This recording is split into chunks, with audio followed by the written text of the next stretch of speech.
the man in the arena, right? It's the men and women in the arena who are actually doing the work, right? Who are letting their blood be spilt on the ground. The ones that are actually trying. I'd prefer very much to be the man in the arena rather than the critic in the crowd.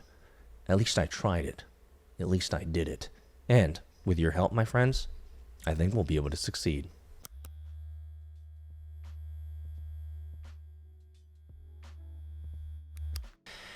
T-minus 6 days, my friends. How are you? I hope you're doing well. Well, yesterday, if you guys saw from my video, as well as the two newsletters, our GarageID newsletter, as well as my personal, that in 6 days from now, we're going to be launching our first Kickstarter campaign. And I'll tell you, the inbound has been amazing. I've received so many different questions around what's going on, what am I building, but I've also received numerous questions about why are we using Kickstarter? And I want to address this question immediately, because I'm probably going to get more of this as we go along. But we are T-minus 6 days from our official launch of our Kickstarter campaign. And this is the first time I have ever done a Kickstarter campaign. So I want to go over 5 reasons why we're doing Kickstarter as opposed to other mechanisms of fundraising. First and foremost, number one, we've never done Kickstarter before. I've never done Kickstarter before. I've invested or supported Kickstarter campaigns in the past, mostly not getting the rewards until about 2-3 years later. I can remember one specifically, a video game called Toe Jam and Earl. Some of you guys might have played that video game back in the 90s on, I think, Sega Genesis. That's right, Sega Genesis.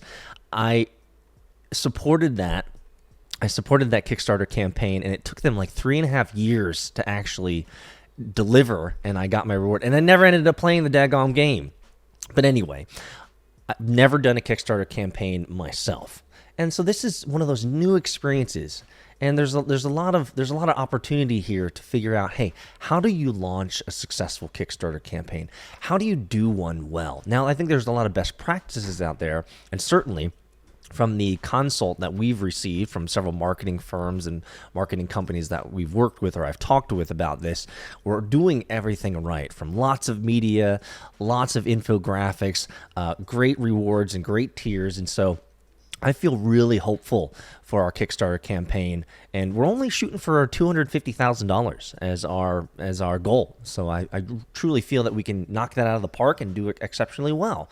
So the number one reason is this: I love new experiences. I love challenges. I love trying new technology platforms out. And Kickstarter is one of those that has always been on my mind. And I'd love to try it. I'd love to see if we can succeed in this and do it exceptionally well. So that's number one. That's the first reason why we're doing Kickstarter. It's just a new experience. Number two is a more pragmatic reason.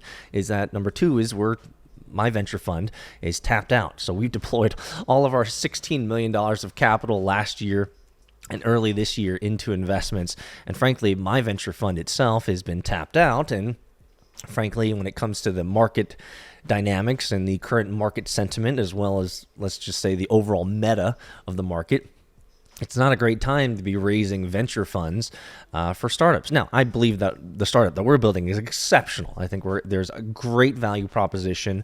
There's an amazing long tail return on investment for any type of investors. But Kickstarter, the constraint of not having funds ourselves to deploy in this, and the fact that we want to run a new experience, run a new experiment with Kickstarter, that those two ideas coupled together, it just makes a lot of sense that we would try going crowdfunding instead of giving equity away for a big check or multiple big checks.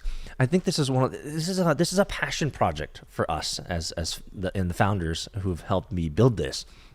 And as a passion project, we really want to keep it close to the vest. And so, again, Kickstarter is a great mechanism for getting crowdfunding and starting this off, and we don't have to give equity away. We really want to focus on user value, which is number 3. The third reason why we're using Kickstarter is we really want to focus on user value first. Are the functions, are the features, are the things that we're building actually useful to our end user personas? We have multiple, by the way. If you didn't know, we're addressing the entirety of the entire spectrum of the automotive and motorsport world. So our user personas that we're focusing on are obviously drivers of any kind, race teams of any kind, event organizers, right? There's never been a platform built specifically for the automotive and motorsport world when it comes to event management and event organization. So that's our third user persona. Fourth user persona is retails and vendors in the automotive and motorsport world. We want to create the world's largest marketplace so that whatever type of ride that you have, whatever type of machine that you have in your garage, you'll be able to connect with retailers, service providers, so that you can get discounts on maintenance, services, upgrades, parts, all that stuff. And we're having some great conversations already with vendors, partners, products, aftermarket companies, etc. Because it's not hard for them to give us discount codes so that you guys can benefit from saying, hey, I'm going to upload my Mercedes, or I'm going to upload my Civic, or I'm going to upload my Honda, I'm going to upload my Toyota, I'm going to upload whatever car that you have, and then be able to directly connect you with vendors, service providers, so that you can get discounts. Like, this is something that's absolutely essential for us, that the users of our application actually receive value out of what we're doing. Many of you guys know in the software and product development game that 80% of features in most products are rarely or if ever used. I hate that statistic. It tells us clearly that we're spending a lot of time building functions and features that nobody uses and nobody cares about. And so it's so essential that we build an MVP. Our alpha was great. Our beta is even better. And making sure that the feedback we get from our users, our VIPs, as well as our launch team, which is going to happen in 6 days, that we get the feedback from them to say, we're actually using these features, it's actually providing value, you've created the right mechanisms, you've created the right flow, and it's easy to use. And so for us, that's the third reason why we're using Kickstarter, is we want to focus on user value first. And venture capital money, big checks, VC money coming in, can sometimes move us away from that type of focus. And so it might be interesting to look at it this way, but money as a constraint, or burn as a constraint, can actually be a good thing, because it heightens focus. It narrows the focus, because we don't have unlimited money, right? If we got a check-in of $5 million, which we've had these conversations already with some VCs who want to get in, but if someone gives us a check for $5 million, it completely opens up the gates of just, hey, let's spend more on marketing. Let's spend more on this. Let's spend more on this. Let's scale it here. That's not always the right thing to do. And so since this product, since this rollout, since this passion project that we've been working on for almost a year now is so close to our hearts, we don't want to mess this up. And so we want to make sure that the users are getting imminent value, that the features and functions that we're building are exactly the right things. So that's the first three reasons. The fourth reason is we want to show momentum. We want to show trajectory. We want to show good growth metrics. Now, obviously, this is good in preparation for next VC capital raises or investment from big checks or family offices or institutions, which, again, we've had these conversations, and we will continue to have these conversations with these types of entities and individuals. But we actually want to show real growth, real desire, real market need. Are we actually touching at the user personas that we say that we're building for, and are they actually receiving the value, and are they actually using the application? These metrics are good for us, right? We have user growth, user growth in terms of signups. We have the right type of functionality that's being used, the amount of time people are spending on our site and leveraging the functions and features that we have, as well as obviously transactional value. Are they actually transacting? Are they creating the tiers if you're a driver? And are you getting money in through sponsors? Like, we love seeing this. And so it's one of those things where Kickstarter allows us to narrow the focus on user value. Do not allow us to have a huge war chest where we can spend money irresponsibly, which would never be something that we do anyway. But as a benefit, if we do our work well, we will show positive growth trajectory in the right direction. that's a win, right? So when we sit down with investors post our Kickstarter campaign, this will give us opportunities to say, yes, we did have great growth. The market really needs this. The users are actually supporting us. We have a great launch team VIP behind the scenes community, which some of you guys might want to be a part of, right? And all of our growth trajectory tells us that this is something that either needs to be pivoted or changed, or we're heading in the right direction. Let's get more money in so we can build it even better and scale it globally. And so this is a powerful metrics play for us, and we want to make sure that we're doing the right things and we have the right growth metrics, the right trajectories that would give us a valuation. Number one, that would be excellent, but number two, give us enough proof in the pudding, per se, for investment capital later. And last but not least, number 5 is actually the most important to me. This is my opportunity to be humble and ask for community help. Over the last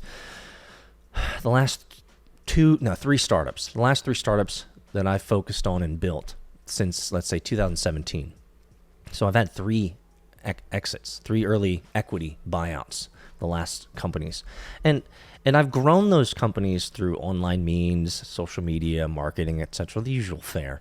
But I've never actually gone out to my entire network and said, hey, I actually need your help to build this. It's not that I didn't need, the users and the followers and subscribers and my network and homies and friends and family. It's not that I didn't need those for my previous startups, but I didn't specifically ask them. I didn't reach out to my cousins. I didn't reach out to my aunts and uncles. I didn't reach out to my family. I didn't ask my network. And the reason is because the last 3 companies that I helped build that I got, early equity buyouts from were all deep in the digital currency and Bitcoin space. And this is a space that still has a lot of dissonance and conflict around it. There's still a lot of educational hurdles that must be overcome. And frankly, since it's still relatively a new and nascent technology, and there's a lot of unknowns in that, is that I would never ask my overall global community and my close network to support me in something that doesn't have it has a lot of dissonance behind it, right? Now, I'm a firm believer of Bitcoin because I've been in Bitcoin since 2011. Maybe I have survivorship bias. Maybe I have some types of anchor bias, a psychological bias, because I've actually survived the last 3 big waves of Bitcoin, and certainly I've profited immensely off that. Some of you guys well know. But again, it's one of those technology areas that's so bleeding edge that a lot of people aren't convinced yet. So it's not one of those things that I felt good about asking my network for help. But this is a passion project. This is close to my heart. This is, as you guys read from my newsletter, this is a convergence of 3 powerful things in my life that I never imagined I'd be able to do. I'd be able to build and work in startups, in product development. But secondly, I get to build it in an area that I absolutely love, racing and driving cars. And number 3, it actually affects my family, my son, who's a full-time driver, right? Like this is a convergence of 3 areas of my life that I never imagined could actually work. And one of our user personas is the average day car owner. So anyone who owns a car in a garage, you can use you need discounts on maintenance or services, like period, full stop. And so for me, one of the reasons why we wanted to use Kickstarter is this is a great way for me to humbly ask for help from my entire community. If you own a car, you own a machine in your garage, it should be in GarageID. It should be something that you will be able to either get discounts on services and parts, but you should be able to monetize your digital assets. Ooh, think about that, guys. And so this is a Kickstarter is a great humbling mechanism for me. And I hope I'm communicating this effectively well to you guys, but it's one of those things where it's like, it could fail. I mean, we could not hit our target. And that would be a kick to the groin for sure. 100% it would be a kick to the groin, but I'd learn a lot. And so I don't fear failure. I remember having a conversation a couple startups back with one of our marketing guys, and this guy was a complete snowflake. He was one of those guys that absolutely had no autonomy of life. He needed to make sure that he was told everything that he needed to do. He was kind of a slave mentality, a top-down directive mentality, where he wouldn't move unless his higher-ups told him exactly what to do. And I remember having a conversation with him about what he considered to be a friction-creating message in video.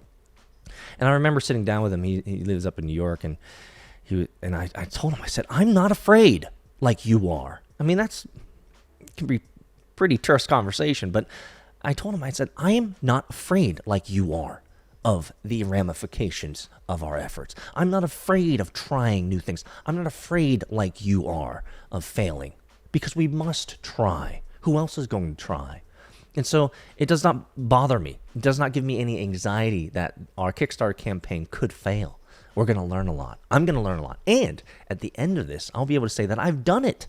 And hopefully I'll be able to say, with your help, that I've done it effectively well. And we did raise our goal of $250K. But if not, I'm going to have a great story around it either way. I think there's that great quote, right? The man in the man in the arena, right? It's the men and women in the arena who are actually doing the work, right? Who are letting their blood be spilt on the ground. The ones that are actually trying. I'd prefer very much to be the man in the arena rather than the critic in the crowd. At least I tried it. At least I did it. And with your help, my friends, I think we'll be able to succeed. Keep the hammer down, my friends.